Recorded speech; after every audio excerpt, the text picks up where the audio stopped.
Hoy continuamos nuestra serie de sermones sobre la carta de Primera de Pedro. Usted ha visto el título de la serie, del libro, Esperanza en medio del sufrimiento, porque eso es lo que ha estado trayendo el apóstol Pedro a una iglesia, a un grupo de hermanos que estaban sufriendo, que estaban padeciendo persecución. Y Pedro quiere que ellos no pongan su mirada en las cosas de aquí de la tierra, sino que ellos alcen su mirada a ver los tesoros que tienen en los cielos. En otras palabras, ¿sabes qué quiere Pedro? Que estos hermanos que tienen escasez, que tienen necesidad, no vean y no enfoquen su mirada en la escasez y en la necesidad, sino que vean la plenitud, el tesoro que tienen en Cristo.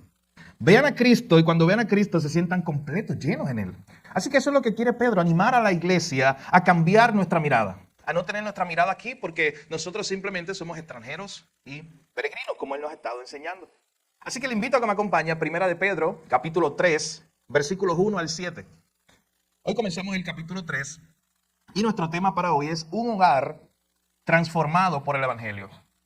Pedro ha estado hablando acerca de cómo el Evangelio debe transformar nuestra forma de vivir, porque ahora tenemos una nueva identidad. Y hoy en el pasaje que veremos, específicamente Pedro abarcará el tema del matrimonio, un hogar transformado por el Evangelio. Dice así la palabra del Señor. Asimismo, vosotras mujeres, estad sujetas a vuestros maridos, para que también los que no creen a la palabra sean ganados sin palabra por la conducta de sus esposas, considerando nuestra conducta casta y respetuosa. Vuestro atavío no sea el externo, de peinados ostentosos, de adornos de oro o de vestidos lujosos, sino el interno, el del corazón, en el incorruptible ornato de un espíritu afable y apacible, que es de gran estima delante de Dios. Porque así también se ataviaban en otro tiempo aquellas santas mujeres que esperaban en Dios, estando sujetas a sus maridos, como Sara obedecía a Abraham, llamándole Señor, de la cual vosotras habéis venido a ser hijas, si hacéis el bien, sin tener o sin temer ninguna amenaza. Vosotros, maridos, igualmente, vivid con ellas sabiamente, dando honor a la mujer como a vaso más frágil y como a coherederas de la gracia de la vida, para que vuestras oraciones no tengan estorbo. Vamos a orar. Padre, gracias te damos en esta mañana. Gracias por tu misericordia, gracias por tu amor, gracias porque consideramos la cruz, consideramos la obra de salvación y nos sorprende. Permite que vivamos sorprendidos todo el tiempo, Señor. Nunca entenderemos lo que pasó allí, pero siempre viviremos agradecidos por lo que allí ocurrió. En esta hora te pedimos que nos des sabiduría mientras estudiamos tu palabra y mientras vemos el diseño tuyo, Señor, para los hogares, para el matrimonio, para vivir vidas transformadas en nuestros hogares. Gracias te damos por esta enseñanza, que tu Espíritu Santo aplique a nuestros corazones, Señor, tu palabra. En el nombre de Jesús oramos y te lo pedimos todo. Amén. Hace algunos años atrás, un hombre llamado Lee Strobel tenía todo lo que él había soñado de joven. Tenía una carrera, tenía dinero, tenía una gran posición, él era periodista y él era el encargado, el editor legal de uno de los periódicos más importantes en todos los Estados Unidos, que se llama el Chicago Tribune. Y este hombre lo tenía todo al parecer, pero como nos daremos cuenta más adelante, estaba vacío, no tenía nada. Era un hombre que desde muy joven se había declarado ateo, porque él decía que no había evidencia, que él no tenía ninguna forma de demostrar a Dios, que Dios existía, así que él era un ateo. Y este hombre, muy interesante su historia, se había refugiado en el alcohol, se convirtió en un alcohólico. Eso había afectado a su familia, a su esposa, a sus hijos, al punto de que él narra la historia de que a veces su hija pequeña, que tenía 2, 3 años, cuando él llegaba a la casa borracho, ya ella sabía por el ruido del carro y recogía todos los juguetes, una niña muy pequeña, 3 años, y se encerraba en su cuarto, porque no quería ni siquiera lidiar con su papá, borracho. Así que este hombre tenía una vida destrozada, pero por otra parte él creía que lo tenía todo, que lo había alcanzado todo. Su esposa no era atea, según ella, sino que ella se declaraba agnóstica. Ella decía, mira, yo no sé si existe un Dios, pero por si acaso yo voy a vivir como yo quiera por hoy. Yo no quiero perderme los placeres de esta vida. Así que era agnóstica. Imagínense ese matrimonio. De momento, un día ellos se mudan a un condominio nuevo allá en Chicago y la vecina, que se llamaba Linda, era cristiana, una mujer de fe. Ella cuando ve que hay unos vecinos nuevos, ¿sabes qué hace? Hornea unas galletas y va y se las lleva a esta familia, como un gesto de amor, para darle la bienvenida al condominio. Y comienza una buena relación con la esposa de este hombre ateo, Lee Strobel. Comienza una buena relación con ella y se hacen muy amigas, al punto de que esta mujer invita a la esposa de Lee Strobel a la iglesia. Esa mujer se convierte. Y un día llega la esposa de este hombre ateo, llega a su casa y le dice, ¿sabes qué? Tengo una buena noticia que compartirte. Me convertí al Señor. Y Lee Strobel, contando este testimonio, dice, ¿sabes qué? Esas son las peores noticias que un ateo, un esposo ateo puede escuchar. Que su esposa le esté diciendo que ahora yo soy de Cristo y que me convertí al Señor y me voy a bautizar y voy a una iglesia. Y él dice que la primera palabra que le pasó por su mente fue, nos vamos a divorciar, porque yo no voy a soportar esto. Pero ¿sabes qué? Algo lo detuvo. Y él comenzó a ver un cambio en su esposa. Él comenzó a ver cómo su esposa lo amaba mejor, cómo su esposa era una mejor madre ahora, más comprometida, cómo su esposa había cambiado de muchas maneras su actitud. Y eso comenzó a interesarlo. Este hombre, ya les dije, él era un periodista de casos legales, que son casos difíciles en Estados Unidos. Él era el jefe de ese departamento. Él cuenta que en la oficina, él tenía un cartel para todos sus empleados. Él era el jefe. Porque él decía, no le creas a nadie. Así era su mente. Y el cartel, ¿sabes qué decía? Si tu mamá te dice que te ama, pruébalo. O sea, si tu mamá te dice, hijo mío, te amo. Él era tan agnóstico que decía, no, tengo que pedirte una prueba, mamá. Era el concepto de no voy a creer nada ni a mi propia madre. Eso es lo que estaba diciendo ese cartel. No voy a creerle a nadie. Así que este hombre, de momento, su esposa se convierte. ¿Y sabes qué le hizo? Con su capacidad y preparación académica como periodista, dijo, yo voy a estudiar el cristianismo. Y yo voy a considerar lo que dice el cristianismo como investigador, como crítico, como periodista de casos legales. Yo voy a ir allá a la fuente, voy a entrevistar personas y voy a demostrarle a mi esposa que esta fe en la cual ella se metió es una secta, que eso es para ignorantes. Así que él comenzó un proceso por varios años. Comenzó a leer las fuentes originales. ¿Sabes cuáles son las fuentes originales para estudiar cristianismo? La Biblia. Pero claro, él estudiándola desde afuera. Comenzó a entrevistar gente. Entrevistó a varios profesores de seminario, de escuela de teología. Estudió muchas cosas del Nuevo Testamento, los documentos antiguos, hasta que chocó con una verdad. Y fue con el tema de la resurrección. Y él dice que cuando él chocó con esa verdad, él dijo, esto es imposible, claro. Imagínate, él dudaba de que si su mamá lo amaba. Imagínate creer que un hombre hace 2000 años murió y resucitó y está vivo. Y que es Dios y que es Cristo. Así que esa fue la gran verdad con la cual él estuvo chocando. Investigó la Biblia nuevamente, se rodeó de personas, su esposa lo invitó a la iglesia y simplemente para criticar escuchó unas verdades y el pastor que estaba allí ese día, él cuenta, era un jovencito y él se sentía muy prepotente, este hombre, un periodista reconocido. Pero este jovencito pastor predicó un mensaje, ¿sabes cómo se llamaba ese día? Y no es casualidad, cristianismo básico. Como el cristianismo para los principiantes, como si nunca has escuchado qué es el cristianismo, hoy te lo voy a enseñar. Y ese día Lee Strobel llegó allí a ese culto y escuchó eso. Y él dijo, oye, de momento yo empecé a escuchar unas verdades, comencé a entender unas verdades, hasta que no pude negar por evidencia, luego de estudiar toda la evidencia, que ese hombre que llaman Jesús, sí se levantó de los muertos. Hasta que choqué con una realidad y dije, ¿sabes qué? La evidencia me lleva a reconocer que Jesús sí es Dios. Y si es de verdad Dios, y si Él de verdad se levantó de los muertos, yo tengo que vivir para Él. Hermano, el Espíritu Santo hizo una obra en este hombre, lo convenció de pecado, se arrepintió. ¿Usted se imagina ahora la noticia de él hacia su esposa? Para decirle, llegué a Cristo. Este hombre no solamente hizo eso, ¿sabes? Que se convirtió en un apologista, un defensor de la fe. Ahora él da conferencias en todo el mundo. Ha escrito libros, que fue, de hecho, uno de sus libros fue el primer libro de apologética, uno de los primeros libros de apologética que yo leí hace unos años atrás. Se llama El caso de Cristo. Se puede ver documentales, películas sobre esto. Pero el caso de Cristo, después escribió un libro que se llama El caso de la gracia, después escribió otro que se llama El caso de Navidad, El caso de los milagros, El caso del cielo. Él como periodista analizando. Y claro, como es un periodista reconocido, la gente quería leerlo. Y él estaba mostrando evidencia tras evidencia. Ahora que es un cristiano, el Espíritu Santo lo guiaba a toda verdad. Y él mostraba ahí a través de sus libros. Sus libros son excelentes. Si no lo ha leído, están en español, búsquelo. Especialmente ese, el caso de Cristo. Si usted tiene un joven o alguien dudando de la fe, dudando de Cristo, regálele ese libro. Es muy bueno. Y este hombre ahora es un gran apologista cristiano. Se dedica a ir a eventos para hablar de la fe que un día él se burlaba, de la fe que un día él negaba. ¿Y sabes cómo todo comenzó? Con su esposa.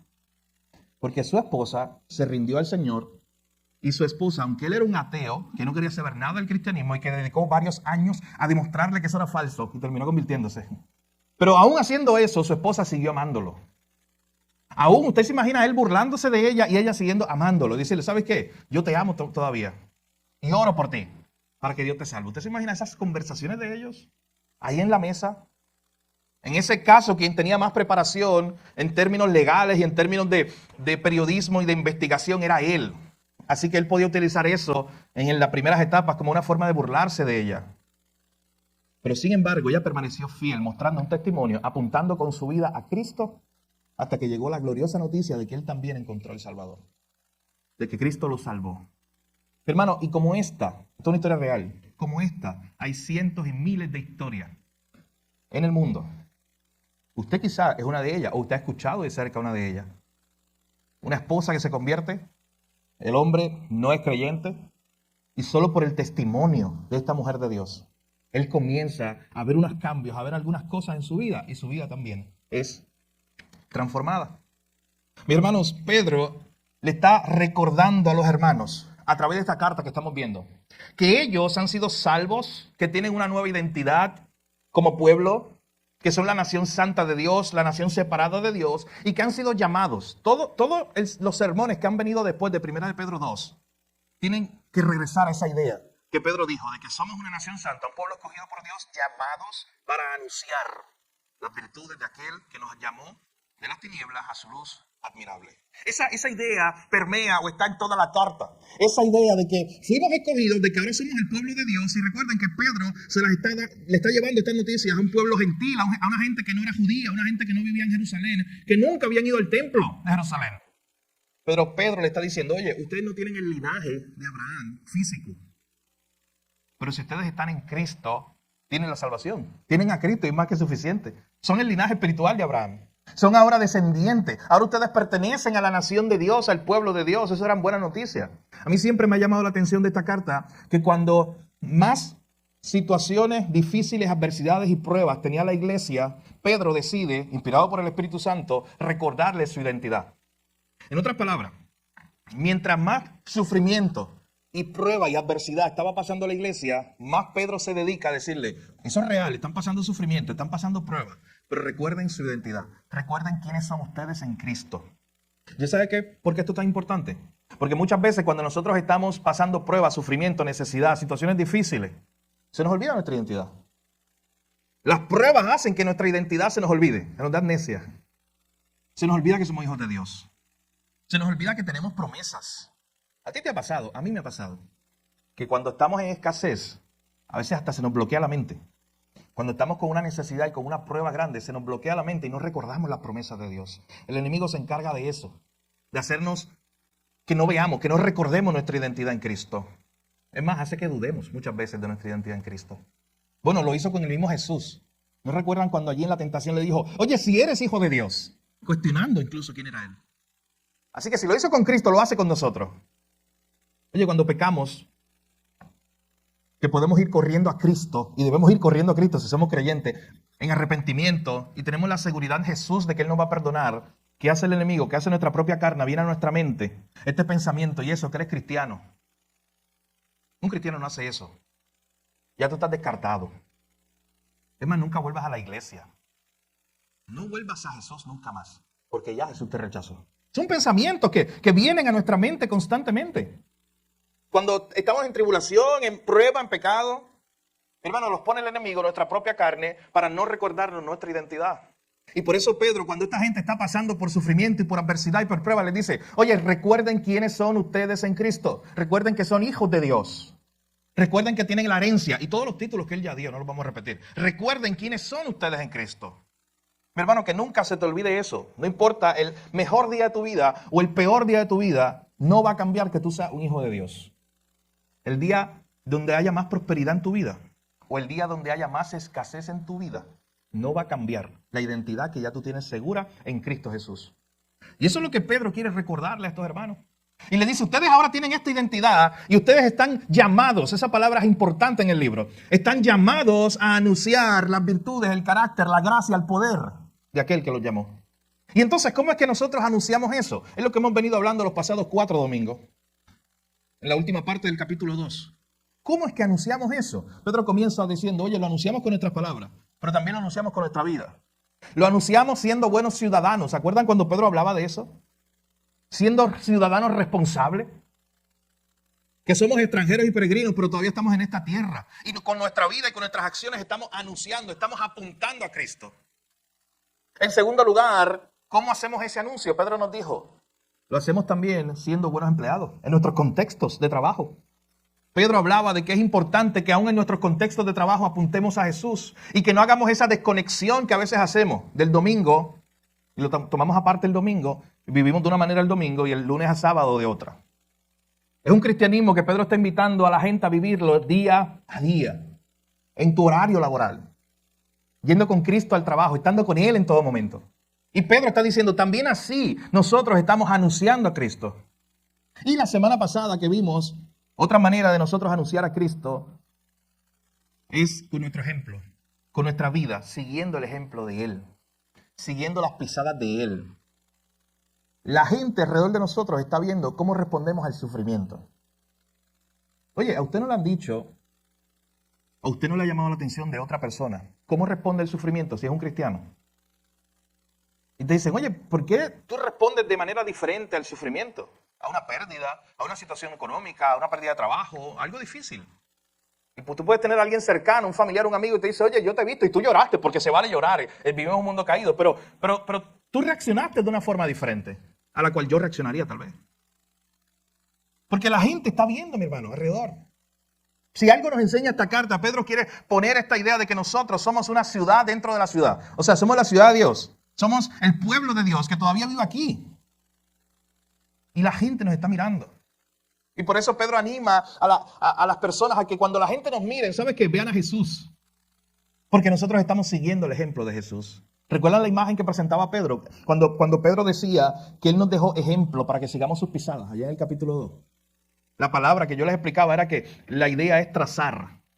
Es como si tú pones un papel debajo, que es el patrón, el original, y pones un papel encima de traza y tú quieres hacer la misma imagen.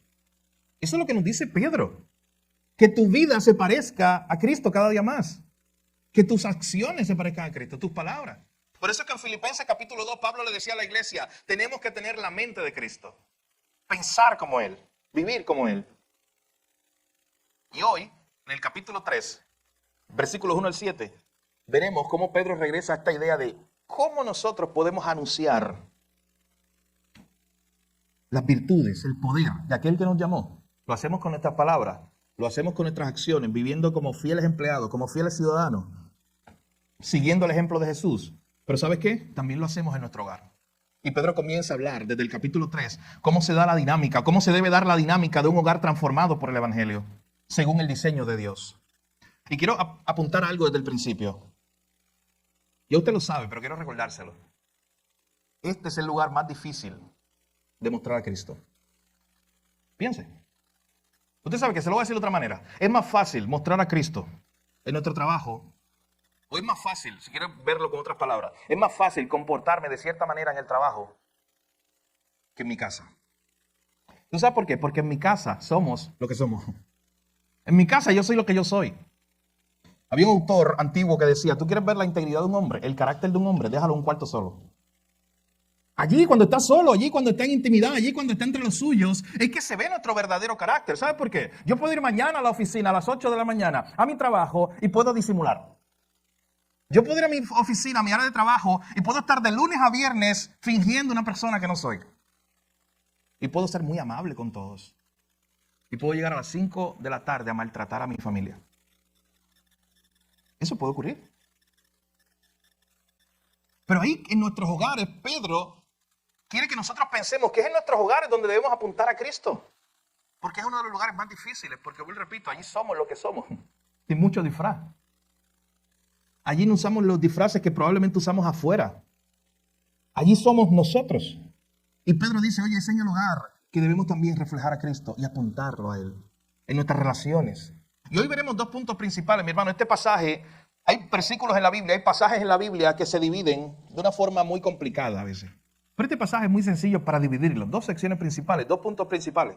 Versos 1 al 6, el llamado de Dios a las esposas, y verso 7, el llamado de Dios al esposo. De vivir en el hogar para Dios. No es muy complicado la división del texto. Y miren cómo comienza. Este versículo 1 al 6, nuestro primer punto, el llamado a la esposa que hace esta carta para vivir vidas en el hogar que apunten a Jesús. Pedro comienza diciendo, asimismo, vosotras mujeres, recuerden que le está hablando a una iglesia. Asimismo, vosotras mujeres, estén sujetas a vuestros maridos.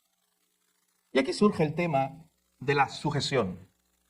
Mi hermano, hoy vivimos en un mundo donde, si usted no lo sabía, vuelvo y repito, se lo digo ahora, es casi una mala palabra para mucha gente, esa palabra, sujeción. Es una palabra que se escucha mal para muchos. Es una palabra que no se escucha bien. Algunos dicen que es anticuada, algunos dicen que es una palabra brutal, que es una palabra que tiene mucho peso negativo. Esa idea de sujeción.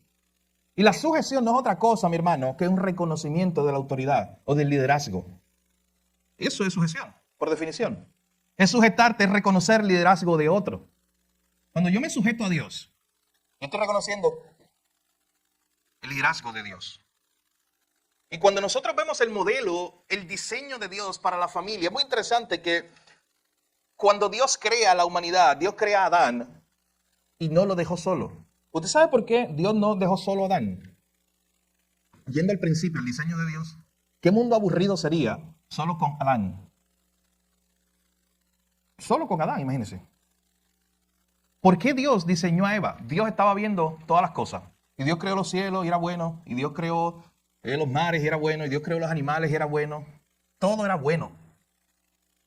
De momento, la única y primera vez que Dios dice que había algo que no era bueno, ¿sabes cuál era? Cuando Adán se encontró solo. Eso fue lo primero que vio Dios y dijo, hay algo aquí que hay que corregir, que hay que hacer mejor, que hay que plantar y darle un regalo para que mi diseño se complete y siga siendo perfecto como es. Y Dios, dice el texto, usted lo ha escuchado o lo ha leído, de una costilla, de un costado de Adán, crea a Eva como su ayuda idónea, perfecta. Entonces noten que esto es parte de un diseño de Dios, el que haya un Adán y una Eva. El que se unan en matrimonio, el que se unan y formen una familia, porque dice el texto que ellos se tenían que multiplicar. Esto era un diseño de Dios. Dios lo formó así. El que se hayan dado unas reglas allí en el jardín del Edén. Todo ese diseño es diseño de Dios. Y como parte de ese diseño de Dios, Dios escogió, mi hermano, que Adán lo representara en ese escenario del matrimonio como el líder. ¿Y tú sabes qué implicaba eso? Era el líder al cual Eva tenía que seguir. Era el líder que estaba encargado de cuidar. No solamente el Edén, sino cuidar a Eva. Y usted sabe la historia en Génesis. Algo pasó que Eva, de momento, va al árbol. De los miles de árboles que habían, probablemente ella va al que no puede ir. Ella ve que es deseable a los ojos. La serpiente, Satanás la engaña. Ella entonces da a su esposo. ¿Y su esposo qué hace? Come también. Y ahí luego de eso viene la caída. El hombre pecó contra Dios. Se rebeló contra Dios. Ahí hubo un fallo en el liderazgo de Adán. Adán falló en su liderazgo. Tenía que proteger a Eva de eso. Tenía que cuando Eva viniera incluso con la fruta, él mismo detenerlo, porque él era un líder. Y usted quiere verlo de forma fácil. ¿Quién era el líder allí? Delante de Dios. Ellos pecan. Se esconden. De momento Dios aparece en escena. ¿Y qué hace Dios? Dios le dice, Adán, ¿dónde estás? Adán, vamos a hablar. Oye, pero eso fue bien fácil él decirle, no, que llama a Eva. ¿Usted se imagina yo escondido detrás de un arbusto y Adán empujando a su esposa así? Diciendo, no, sal tú. Allá tú fuiste responsable. Pero ¿por qué Dios llama a Adán? Piensa en esto, mi hermano. ¿Por qué Dios no llama a Eva directamente y le dice, Eva, ven acá, vamos a hablar? Arruinaste esto. Eva, vamos a hablar. Tú fuiste la primera que hiciste esto. Y mira, no solamente tú, arruinaste el mundo como yo lo había creado. Provocaste la caída. Hiciste que tu esposo cayera también. Y la humanidad cayó. Eva, todo por tu culpa. Era muy fácil hacer eso. Pero interesante que Dios llama a Adán. ¿Y sabes por qué llama a Adán? Porque en su diseño, Dios había hecho a Adán responsable. Y como él era el líder y era responsable, él tenía que ir a rendir cuentas delante de Dios. Y ese diseño de Dios nos muestra que somos, y lo vamos a ver ahorita en este mismo texto, iguales, el hombre y la mujer, en identidad delante de Dios. Iguales en valor delante de Dios. Esta idea del diseño de Dios no implica que Adán es mejor que Eva, o que Adán es más inteligente que Eva, o que Adán es superior a Eva incluso. No implica eso. Iguales en identidad delante de Dios, diferentes en función. Adán tenía una función y una tarea, Eva tenía una función y una tarea. ¿Y sabes qué? Hay cosas que Adán no podía hacer. Por eso Dios le dijo, no es bueno que tú estés solo, Adán, necesitas a Eva. Hay cosas que Eva no podía hacer. Y qué bueno que ahí estaba Adán. Eso se llama complementarismo. Así lo conocemos hoy en la teología. Es la idea de que se complementan. Ese diseño de Dios es perfecto. Usted sabe que hace unos años atrás yo estuve en la boda de una de mis hermanas. Y yo recuerdo el pastor que las casó, hablaba de estos pasajes, y hablaba de que las esposas sujetadas a sus esposos. Y yo recuerdo que tan pronto salimos de la iglesia, vamos a la recepción y íbamos a la fila para comer. Y allí en la fila para comer se acerca un familiar, un hombre, y me dice, oye, tú no crees eso, ¿verdad? Me dice, escucha lo que dijo el pastor, que tu hermana se tiene que someter o sujetar a su esposo, que tiene que seguir su liderazgo. Tú no crees eso, ¿verdad? Eso es algo bárbaro, así me dijo. Eso es algo viejo, eso es algo como que antiguo. Ahora vivimos en una era diferente. Así me dijo. Y yo recuerdo, teníamos el plato ahí para comer las cosas, coger las cosas de la comida. Y yo recuerdo que yo me viré, yo no me esperaba preguntar, obviamente. Yo me viré y yo le dije, oye, vamos a hablar de algo. Tú y tu esposa son iguales. Y él me dijo, sí, ok, tremendo, son iguales delante de Dios, por creación, por diseño. Pero yo le dije, oye, pero piensa en esto. ¿Tu esposa ve todas las cosas de la misma manera que tú? Y él me dijo, no. Ok. ¿Tu esposa tiene la misma fuerza que tú? No. ¿Tu esposa tiene los mismos gustos que tú? No. Y una y otra vez le hice una serie de preguntas que mostraban que él y su esposa eran diferentes, bien diferentes. Y lo llevé a que viera que esas diferencias están ahí, son por algo, y que es Dios en su diseño quien las usa para complementarnos. Pero en ese diseño que Dios hizo, Dios tenía que poner a alguien responsable. Y en este caso, él, por diseño de Dios, escogió a Adán para ser el responsable. Y yo recuerdo que toda la conversación después de eso giró en torno a un chiste. O sea, ya él se le quitó la idea de sujeción y la pelea a un chiste de cuán diferente él era con su esposa. Y se dio cuenta y dijo, sí, mira, de verdad, somos diferentes por diseño. Porque el argumento del principal era, no, somos iguales en todas las cosas. No. De hecho, piensa usted, alguna vez, esposa que está aquí, ¿usted le ha tratado de explicar algo a su esposo que él no entiende? Mi esposa no está aquí, yo creo que está en las clases. Pero muchas veces a ella le gusta decorar la casa y cosas así. Y ella me dice, hay algo que ella me repite mucho, ella me dice, Gil, ¿tú lo ves?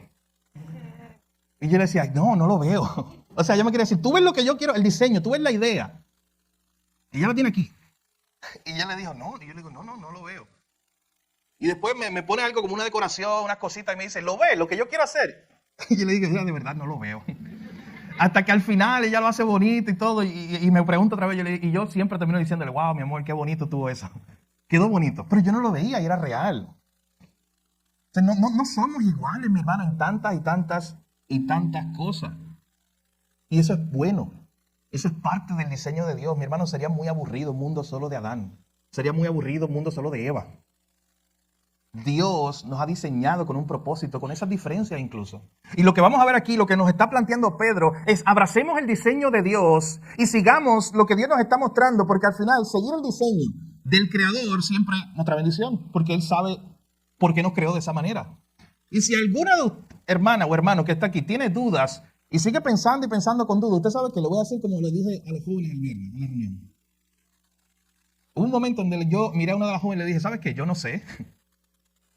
O sea, ¿por qué Dios hizo eso? ¿Y por qué Dios hizo eso? ¿Y por qué Dios hizo eso? ¿Y por qué? ¿Y por qué? ¿Y por qué? ¿Sabes qué? Llega un momento, yo no sé. Preguntar a Dios. O sea, abraza el diseño de Dios. Yo sí sé algo. Yo no sé por qué Él lo hizo. Y hay muchas cosas que usted no va a saber por qué las hizo. Pero si las hizo Él, es bueno. Porque todo lo que hace Dios es bueno y es perfecto. Y usted puede tener 1000 quejas del fabricante, del diseño. Pero usted tiene que confiar en un Dios todopoderoso, todo sabio, que nunca hace nada imperfecto, todo lo hace bien. Y cuando vemos esta idea que presenta la Escritura, aquí solamente estamos viendo la primera frase, asimismo mujeres estén sujetas a vuestros maridos, sigan el liderazgo de sus esposos, porque ese es el diseño de Dios. Entiendan que entre los dos son iguales delante de Dios, pero Dios ha escogido en su soberanía, en su plan, hacernos responsables. Y de hecho, ¿sabes que eso pone una carga muy grande en nosotros? Eso pone una carga de ser responsable delante de Dios y que Dios nos va a pedir cuenta. Así que lo primero que vemos aquí es esa idea de la sujeción, seguir el liderazgo de otro. Y hay que plantearnos esta idea porque para algunos grupos feministas y otros, esto como les decía una mala palabra, seguir liderazgo en amor no significa tortura, no significa que el hombre es dictador. Eso no significa eso. No significa, tal vez como ocurría quizás en algunos contextos, que el abuelo o el bisabuelo alzaba el dedo así, sí, y ya la esposa tenía que salir corriendo y sabía lo que era y era una forma autoritaria. No, no se trata de eso, mi hermano. Porque noten que cuando se busca un ejemplo para tratar de presentar esta idea del hombre como el líder del hogar, no se busca a Nerón para decir los hombres sean como Nerón, dictadores. ¿Sabes qué es el ejemplo que se trae? Y me encanta. Se trae a Cristo. O sea, se trae a Cristo y se dice, ¿sabe que los hombres tienen que ser líderes y amar a su esposa sacrificialmente? Y la iglesia, así como la iglesia ama a su esposo y sigue a su esposo, que es Cristo, la iglesia. Así tiene que funcionar el hogar. El hombre liderando a través del servicio, del amor, del sacrificio, y la mujer siguiendo ese liderazgo. ¿Y usted sabe cuál es el problema? Y aquí creo que me meto en problemas hoy, yo. Que muchas veces nuestras esposas no nos quieren seguir porque nosotros no estamos modelando a Cristo. O sea, nuestras esposas, yo estoy hablando a los hombres, muchas veces no nos quieren seguir en el sentido de reconocer el liderazgo porque no estamos nosotros modelando a Cristo. Porque estamos creyendo que somos el jefe. Porque estamos creyendo que somos el dictador. Porque estamos creyendo que tenemos la palabra última y se acabó. Y no estamos ejemplificando a Cristo y no estamos amando sacrificialmente y no estamos sirviendo. Porque ¿sabes qué? La iglesia sirve a Cristo porque Él se sacrificó por ella y la amó. Y nadie tiene que empujar la iglesia. Es por ese amor tan grande. ¡Wow! Cristo me ama tanto y me sirve. Y vive para mí y busca mi bien que yo quiero seguirlo. Yo quiero seguir su liderazgo. Ese es el modelo mismo que se plantea para el matrimonio. Ese es el mismo modelo, el esposo amando a su esposa sacrificialmente, sirviéndole a tal punto que ella reconozca el liderazgo que Dios en su diseño le dio. Y digo, ¿sabes qué? Yo voy a confiar en ese liderazgo. No porque tú seas perfecto, tú también vas a cometer muchos errores. Pero yo voy a confiar en ese liderazgo. Porque eso, otra cosa, otro problema que tenemos, es nuestra condición caída. Yo, o tú como esposa puedes pensar, es que tú no conoces a mi esposo y él no es sabio, no es inteligente. Él si yo permito que él sea como el líder, él va a tomar muchas malas decisiones.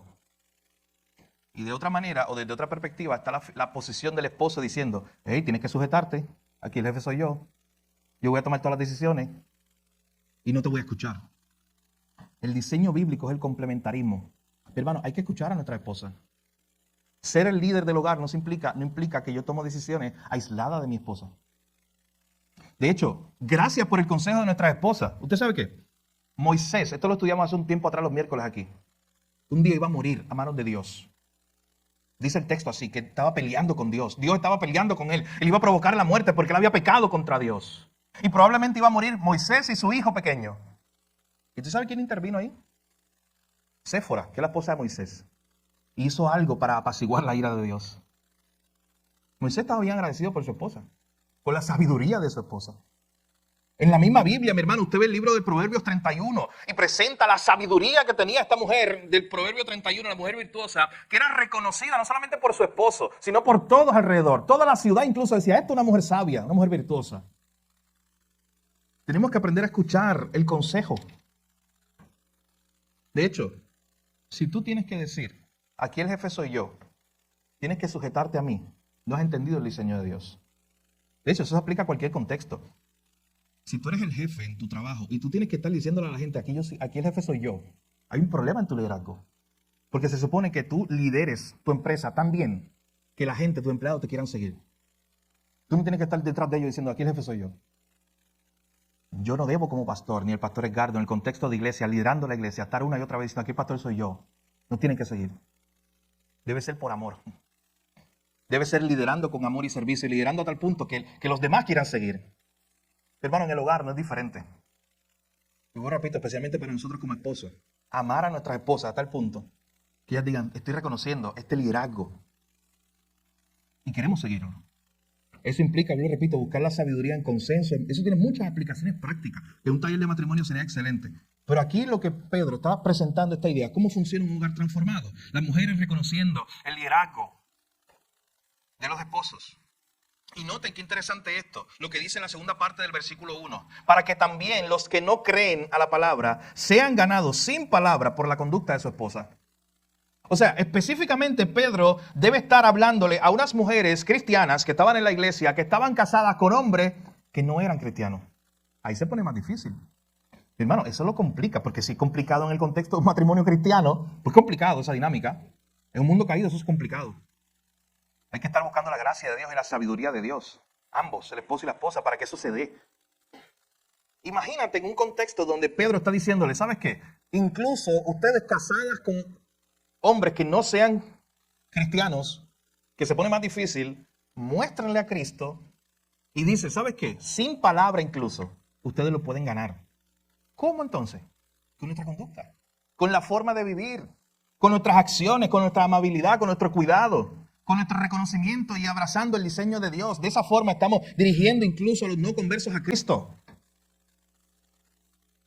Luego, usted ve lo que dice el verso 2, considerando nuestra conducta casta y respetuosa. Y luego dice el versículo 3 en adelante, nuestro atavío, está hablando en el contexto a unas hermanas en la iglesia, no sea el externo de peinados ostentosos, de adornos de oro o de vestidos lujosos. Pero hermano, esto es un texto que lamentablemente lo han sacado de contexto, como en muchos otros pasajes. Yo una vez fui a evangelizar, y yo comparto algo, después le contaré, con mi hermano Robert, de los retos que él se ha encontrado evangelizando y la dificultad. Y él dice que muchos problemas he tenido con personas que se consideran cristianas, más que con personas que se consideran ateos. Mira cosa. O sea, los retos más grandes, los cuestionamientos más grandes han sido con personas que se consideran cristianas. Y yo recuerdo haber estado hace muchos años atrás evangelizando con Estefan, y yo he contado esta historia antes.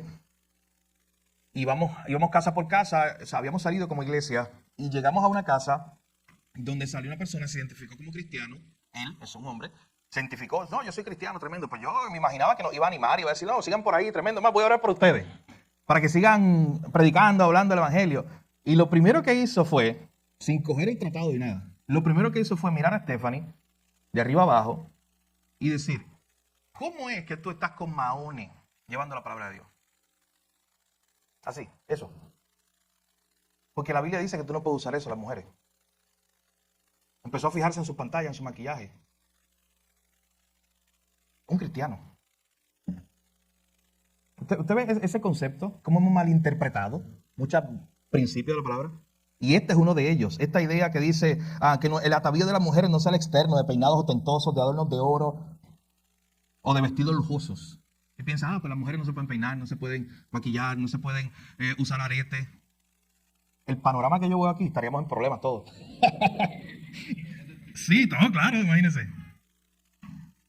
¿Y sabes qué? Ese no es el contexto de este pasaje, mi hermano. No siempre tiene que ver el contexto de este pasaje. De hecho, Pedro lo que está resaltando, ¿sabes qué? En aquella época específicamente, esa idea del maquillaje excesivo, las prendas y los vestidos de lujo, lo utilizaban ciertas mujeres para ser reconocidas en los campos, en las ciudades. Y Pedro, no, de hecho, ni en el mismo pasaje Pedro está diciendo que no se use eso, incluso. Porque Pedro lo que está diciendo es un argumento completo. Dice, oye, que el atavío, que lo que ustedes se concentren, le está diciendo, no sean eso en lo externo. Miren el verso 4, sino en lo interno, el corazón, en el incorruptible ornato de un espíritu afable y apacible que es de grande estima delante de Dios. Recuerden que en este pasaje específicamente Pedro le está hablando a las mujeres, a las hermanas de la iglesia. Y él le dice, oye, tengan cuidado de no afanarse demasiado por lo externo, que se olviden de lo interno. Noten algo, recuerden el contexto, Pedro les está hablando a unas esposas específicamente que están casadas con un hombre no cristiano y les acaba de decir, oye, sin palabra, ustedes gánenlo para Cristo. ¿Y qué ellas iban a hacer? Pues déjame vestirme bonita y solamente con, con mi maquillaje excesivo y mis pantallas y mis trajes, todo lo externo, así yo lo voy a ganar. No. Él dice, vístete bonito, eso es parte de eso, está bien. Pero no te olvides del corazón, lo dice el verso 4 clarito, el interno. No te olvides de la parte más importante, es lo interno. Es tu corazón delante de Dios. Tú puedes tener ropa bonita y un corazón feo. Tú puedes estar por fuera muy maquillado, pero por dentro estar perdido. Y Pedro le está diciendo, mira, procura que tu corazón esté bien delante de Dios. Que ese sea tu ornato principal, dice el verso 4. Un espíritu de humildad, apacible. ¿Usted sabe qué? Es muy triste, nosotros lo hemos visto, la obsesión que tienen especialmente, y vuelvo repito, Pedro le está escribiendo en este pasaje específicamente a las mujeres, hermanas de la iglesia, la obsesión que hay con el físico. ¿Y usted sabe qué? Hay jóvenes, mujeres, he conocido varios casos, que jovencitas, se han suicidado, porque un día fueron a la escuela y alguien le dijo fea. Ya, solo por eso. Solo por eso, una joven, 15 años, alguien le dijo que estaba fea. Fue a su casa y tomó esa decisión. He conocido varios casos de eso. Por ese enfoque que hay, especialmente en Occidente, en lo externo. Por ese enfoque que hay de procura que todo lo externo esté bien, aunque por dentro esté vacío.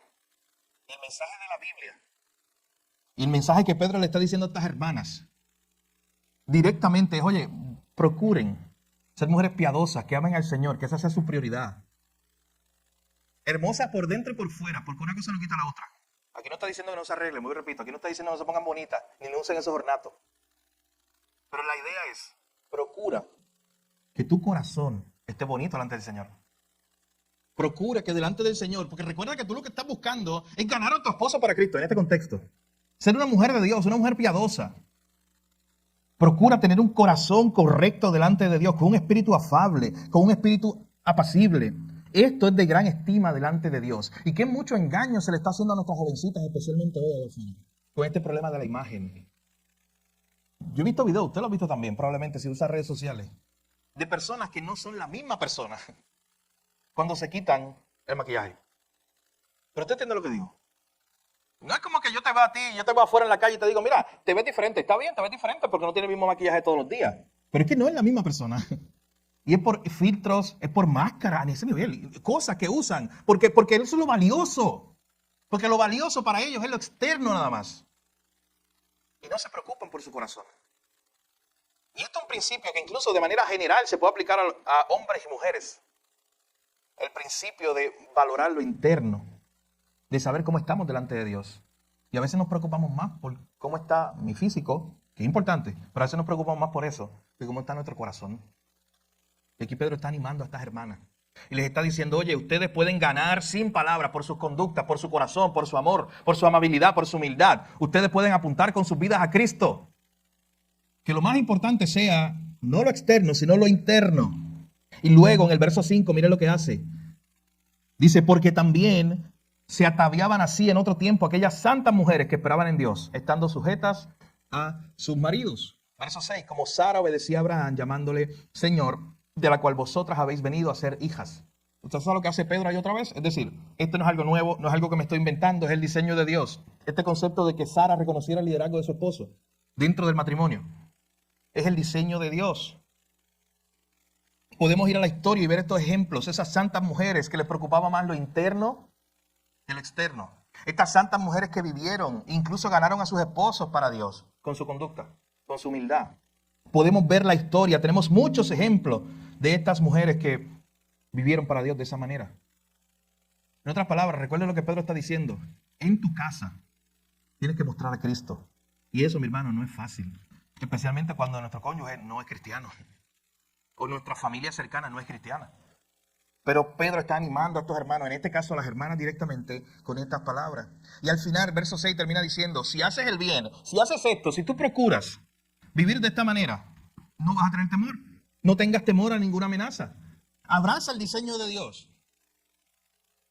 Confía en el diseño de Dios. Procura que internamente tú estés bien delante de Dios, y eso es lo más importante para ti. Apunta con tu vida a Cristo, a tu esposo. No vas a tener ningún temor. En otras palabras, es como, déjame los resultados a mí. Es lo que dice esa última parte del verso 6. Y luego, Pedro termina esta sección haciéndole un llamado a los esposos.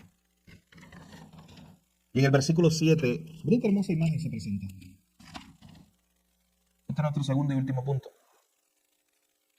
Vosotros, maridos, igualmente, vivan con sus esposas sabiamente. Vosotros, maridos, igualmente, vivan con sus esposas sabiamente, dando honor a la mujer como a vaso más frágil y como coherederas de la gracia de la vida. Noten las imágenes que se usan. De ese versículo 7 también se han presentado algunas interpretaciones de qué significa que la mujer, Pedro, la vea como vaso frágil. Miren, hay personas que dicen, pues probablemente, de hecho, autores conocidos, que leemos nosotros. Dice, probablemente se puede estar refiriendo a los aspectos generales de la vida. A los aspectos como la fuerza, de que en términos generales, por huesos incluso, tenemos más fuerza que nuestra esposa. Aunque ella aguanta más dolor, ¿tú sabes eso? Por diseño de Dios. Por el parto. Eso fue, Dios lo diseñó así.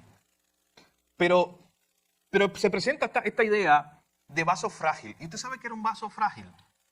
Recuerden, siempre hay que ver el contexto. Era algo valioso que había que cuidar, porque se rompe fácil. Pero era algo muy valioso. Entonces Pedro es como si mirara a los hombres y le dice, ¿sabes qué? En tu casa tú probablemente tienes un objeto, puede ser una Corvette 1957 que la tienes como una bebé. Y la cuida. Ese es tu vaso frágil. Y si alguien pasa y la toca, hay problema. Es como si Pedro le estuviera diciendo, ¿sabes qué? El vaso frágil, más importante, es tu esposa. Te enoja porque te tocaron la corbeta y la mancharon un poquito, le pusiste los dedos en el cristal. Así mismo trata a tu esposa. Eso es lo que Pedro está diciendo. O sea, le das ese valor. ¿Es valiosa tu esposa para ti como un regalo de Dios? A tal punto que la reconoce como ese vaso frágil que es muy valioso. Y no solamente que es muy valioso, hay que cuidarlo con esmero. Y Pedro está animando a los hombres a pensar en eso. Vivan con ella sabiamente. Busquen la sabiduría de Dios para ser buenos líderes en sus hogares. Denle honor. Noten la palabra que usa. Hónrenla. Me gusta mucho, vuelvo y repito, el Proverbio 31. Llega un momento donde el Proverbio 31 dice que te alaben en las plazas. ¿Tú sabes lo que estaba diciendo? Que te reconozcan aún en las plazas. Nosotros queremos hablar de ti. Hay muchas mujeres hermosas, decía el Proverbio 27. El Proverbio 31, perdón. Pero tú las sobrepasas a todas por tu virtud. Eso es reconocer el honor de una mujer. Y aquí Pedro está llamando a los esposos diciéndole, denle honor a la mujer como vaso más frágil, más costoso, más delicado. Hay que cuidarlo con intención. Y noten lo que dice después, para que nadie se confunda. Y este verso es bien importante para que los que atacan la Biblia, los que dicen que esto es retrógrado, los que dicen que esto está pasado de moda, ¿cómo es eso? Que la mujer es inferior, eso lo dice la Biblia, tu pastor te dijo que la mujer tiene que estar debajo, ¿cómo es eso? Dice al final, coherederas de la gracia de la vida. ¿Eso es lo que está diciendo? Para que nadie se confunde, piensen que ellas son menos. Ellas son coherederas. ¿Y sabes qué es coheredero? No es que tú como esposo heredaste la salvación el 100%. Y tu esposa le heredó un 50%. Ya está debajo, ya es menor, ya es inferior. ¿Sabes qué? Es que Pedro, es como si Pedro estuviera diciendo, tú heredaste la salvación completa.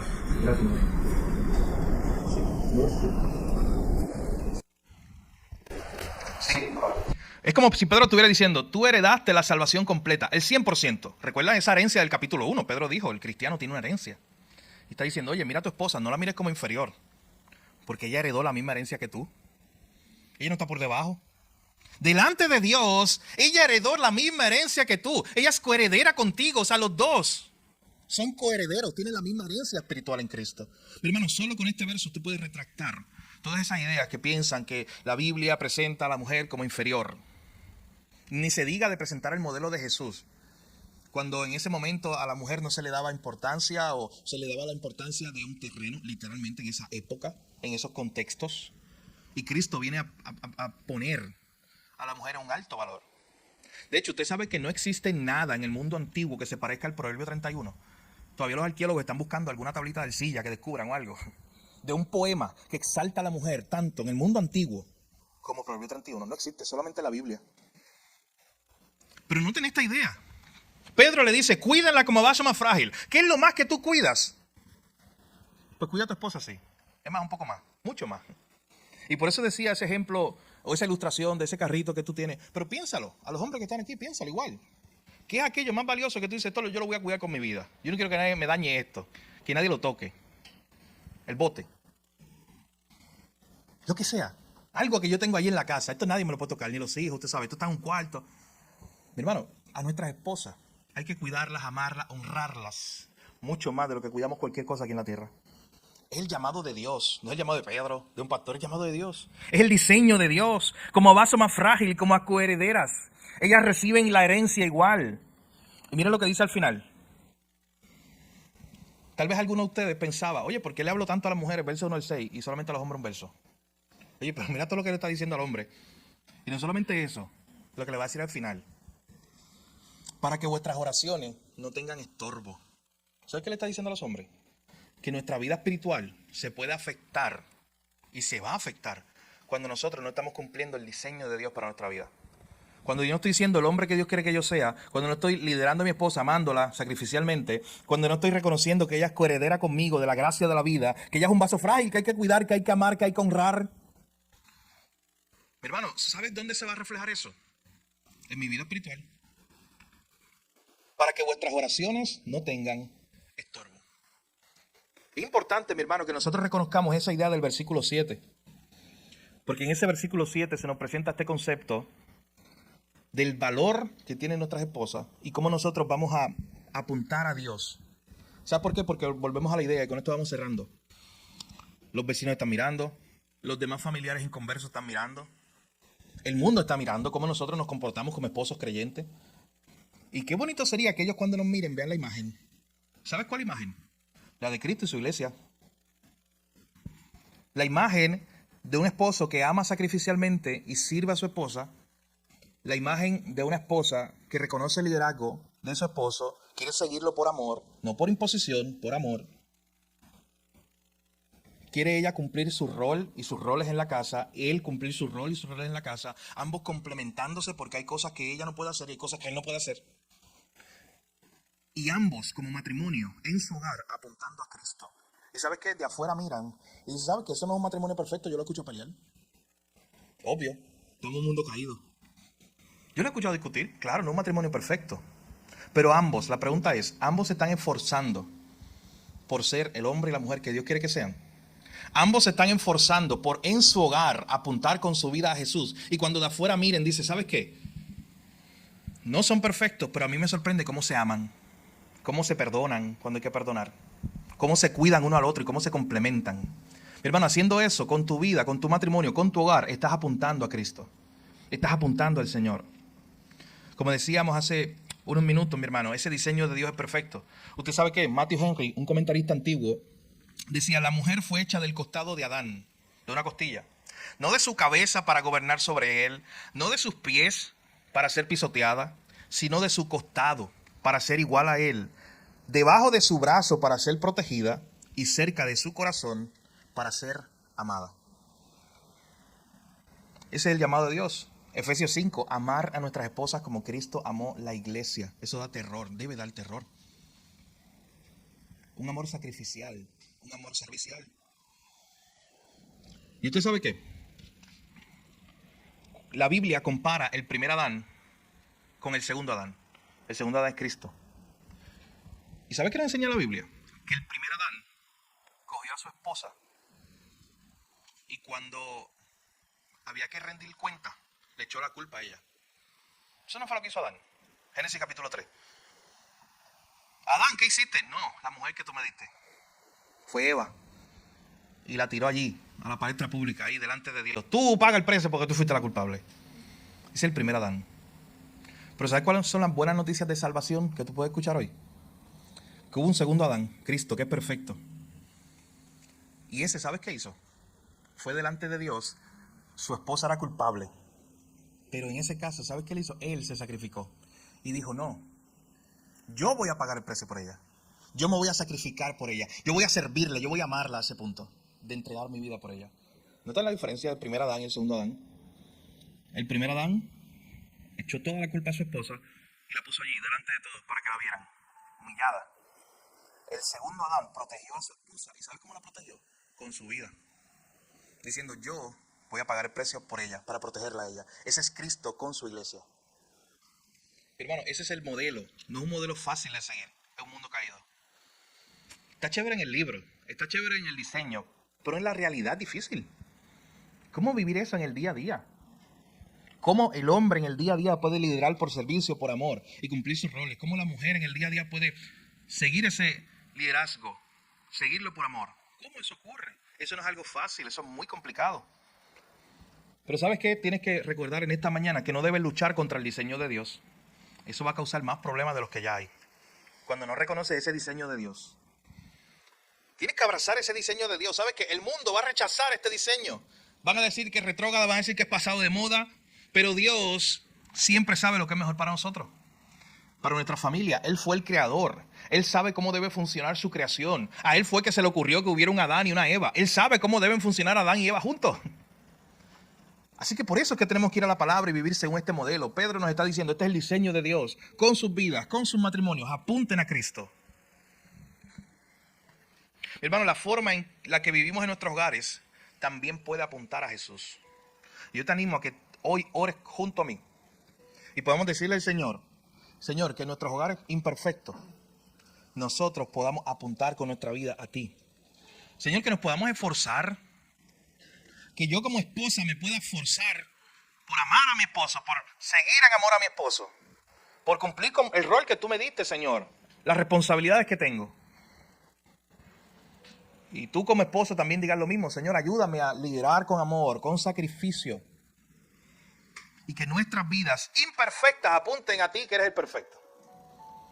¿Sabes qué? Que al menos la gente vea que nosotros nos esforzamos por ser un matrimonio y por tener un hogar que agrada a Dios. Así que pregúntate en esta mañana, ¿está tu hogar apuntando a Cristo? ¿Estás siendo el esposo o la esposa que Dios quiere que seas? Quizás tú estás aquí en esta mañana y dices, sabes que me falta mucho. La buena noticia es que las misericordias de Dios son nuevas cada mañana. Que la gracia de Dios está disponible para mí y está disponible para ti. Y hoy podemos orar juntos y decirle, Señor, ayúdame a abrazar este diseño, a ser el esposo que tú quieres que yo sea, a ser la esposa que tú quieres que yo sea. Y aunque yo no tenga una familia perfecta, yo con mi vida te puedo apuntar a ti. Yo con mi vida pueda glorificarte. ¿Sabes que el apóstol Pablo en Colosenses capítulo 3 utiliza esta misma idea del matrimonio? Añade a los hijos a este concepto. Pero es lo mismo cuando usted lo estudia en Colosenses capítulo 3. ¿Y sabe lo que nos está diciendo? Que ese hogar, vuelvo repito, ahí se complica más, porque ahí no solamente matrimonio de esposo y esposa, están los hijos, que son complicados también. Pero aún ese diseño, tú puedes tener un hogar que glorifica al Señor, aún en este mundo caído. Imagínatelo como la ciudad de Gosén. ¿Usted se acuerda de la ciudad de Gosén? La ciudad de Gosén, en la Biblia, en el Antiguo Testamento, cuando hubo la plaga de tiniebla, ¿recuerdan a Moisés y las plagas de Egipto? La única ciudad que tenía luz, ¿sabes cuál era? Gosén. Donde estaba el pueblo de Dios, donde estaba el pueblo de Israel. Todo estaba oscuro. ¿Tú sabes qué? Puede ser que tú vivas en una comunidad donde todos estén perdidos. Puede ser. Donde tu vecino de atrás, de adelante y a los dos lados estén sin Cristo. Pero ahí dentro puede haber luz. Tú estás rodeado de tinieblas, pero ahí dentro en tu hogar puede estar la luz de Dios. O sea, en otras palabras, tú puedes tener un hogar transformado por el Evangelio. Eso es posible por la gracia de Dios. Mi hermano, y hay incontables testimonios de hogares que estaban rotos, que estaban destruidos. Y cuando los dos se rindieron al Señor, Cristo restauró su hogar. Dios tiene poder para hacer eso. Dios tiene un diseño. Quiere que nosotros lo abracemos. Y cuando nosotros abrazamos ese diseño, siempre hay bendición. Comprometámonos todos. Por eso los miércoles estamos estudiando este tema. Venga los miércoles, adorando en familia, rescatando esa necesidad de juntos adorar al Señor, de juntos orar y de ser luz en medio de las tinieblas. Oremos en esta mañana que el Señor nos ayude. Así como Josué 24:15, ¿se acuerdan? Cuando Josué miró para todo el lado y estaba la gente, cada familia ahí adorando a Baal, el otro adoraba a otro Dios por allá. Y de momento Josué dice, ¿sabes que ustedes hagan lo que quieran? Pero yo y mi casa, hay un compromiso, serviremos al Señor. Yo y mi casa vamos a abrazar el diseño de Dios y vamos a hacer esa luz en mi comunidad, entre mi familia, entre los inconversos, para mostrar con nuestro matrimonio, para mostrar a Cristo, para apuntarlo a Él. Que el Señor nos ayude, mi hermano, en esta hora. No es tarea fácil, pero es posible por la gracia de Dios. Vamos a orar. Padre, gracias te damos en esta hora. Gracias por tu palabra, Señor. Gracias porque a través de esta carta de Primera de Pedro no solamente estás animando a los creyentes a que apunten con su vida, a que te glorifiquen a ti, Señor, en sus trabajos como buenos ciudadanos, sino también que estás llamándonos a que en nuestros hogares nosotros te apuntemos a ti. Señor, en nuestros hogares, como decíamos ahorita, es el lugar más difícil, porque ahí nos quitamos las máscaras y ahí somos los que somos en realidad. Pero ayúdanos a que en nuestros hogares nosotros podamos apuntar a tu gloria, a que otros vean tu gloria, Señor, y otros te conozcan a ti a través de nuestros matrimonios, a través de nuestros hogares. Abrazando nosotros tu diseño y que de afuera puedan mirar y puedan decir, ¿sabes qué? Esto es una pareja normal, igual, imperfecta. Pero me sorprende cómo ellos se aman, cómo se perdonan, cómo se cuidan, cómo abrazan el diseño de Dios. Señor, nuestras familias son imperfectas, pero hoy las presentamos delante de ti para que tú nos ayudes, Señor, a ser familias que te glorifiquen a ti. El mundo está lleno de familias perdidas, familias destruidas por el pecado. Nosotros queremos ser una familia, Señor, que glorifique tu nombre, donde tu amor reine allí, Señor. Queremos ser un faro en nuestros hogares para los vecinos, los amigos, los demás familiares no creyentes que puedan ver nuestros hogares y verte a ti, Señor. Oh, Señor, en esta hora necesitamos tu gracia. No podemos solo, necesitamos la obra de tu Espíritu Santo en nuestra vida para como esposos reconocer, Señor, nuestra labor y nuestra tarea. Para como esposas también reconocer nuestra labor y nuestra tarea. Hoy también te pedimos perdón por que muchas veces no hemos abrazado tu diseño. Porque muchas veces, Señor, no hemos hecho las cosas como tu palabra nos enseña. No hemos sido los esposos y las esposas que tú quieres que seamos. Pero en ti hay gracia, en ti hay perdón, en ti hay misericordia. Y te pido que de hoy en adelante nos ayudes, Señor, a vivir en nuestros hogares para tu gloria. Y a tener hogares que te glorifiquen a ti. Y que juntos podamos decir, yo y mi casa serviremos al Señor. Gracias por tu palabra te damos, Señor, en esta mañana. En tu nombre oramos, Jesús, y te lo pedimos todo. Amén. Mi hermano, que el Señor nos ayude. Vuelvo, repito, es la tarea más difícil. Es más fácil comportarte en la iglesia, es más fácil comportarte de cierta manera en el trabajo, es más fácil comportarte de cierta manera caminando en la ciudad que en tu casa, gracias, que en tu hogar. Así que para eso necesitamos la gracia de Dios. Y qué bueno que la gracia de Dios está disponible para cada uno de nosotros. Así que vayamos a Cristo, abracemos el modelo de Jesús y permitamos que el Señor transforme nuestros hogares. Dios lo puede hacer, mi hermano.